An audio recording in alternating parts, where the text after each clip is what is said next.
Hi everyone, today we'll talk about how to fix or how to solve Spotify how to fix or how to solve Spotify storage. To know how to fix or how to solve Spotify storage, you should just go to settings.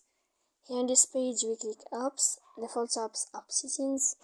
When you'll find this list, you will enter to the window of Spotify. Then this page of app info, we click on first stop and you click OK. Here we go to click on storage.